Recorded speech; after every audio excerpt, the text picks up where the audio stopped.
The true program of the prophets. What kind of method did the prophets, especially the messenger of Allah, peace be upon him, use that enabled the great companions to achieve remarkable victories, such as defeating the Persian and Roman empires? How did they, despite their poverty and lack of resources, overcome the greatest powers of their time? Are we truly implementing the program of the messenger of Allah today? Especially the scholars, if we are following it. Then why are we trapped in so much misery? Why can't we at least improve our own condition and lift ourselves out of hardship? So let's look at the program of the prophets as described by Allah in the Quran. Surah Al-Jumu'ah, Ayah 2. He is the one who sent among the unlettered a messenger from themselves, reciting to them his verses knowledge of God, purify them self-awareness, and teaching them the book Sharia and wisdom, while before that they were in clear misguidance. In this verse, Allah categorizes the program of the prophets into 4 stages. Knowledge of God, God consciousness. This covers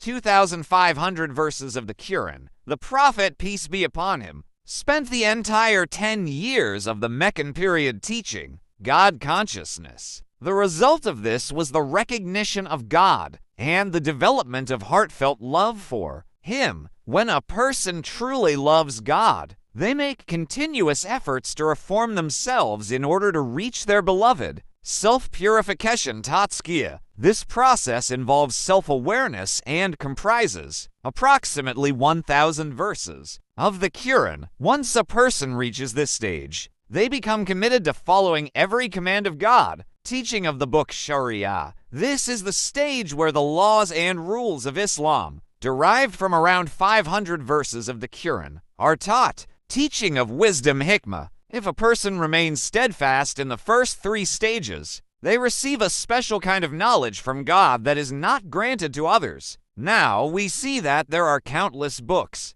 written on the 500 verses related to Sharia, but there is hardly any book available on the 3,500 verses related to God consciousness and self-awareness. In our religious schools, apart from a few Quranic verses in Arabic and the study of Sharia, nothing else is taught. But a person truly follows Sharia only when they have recognized God and purified their soul, not when they are still dominated by their lower self nafs alamara. It becomes clear that we have abandoned the most important part of the religion, the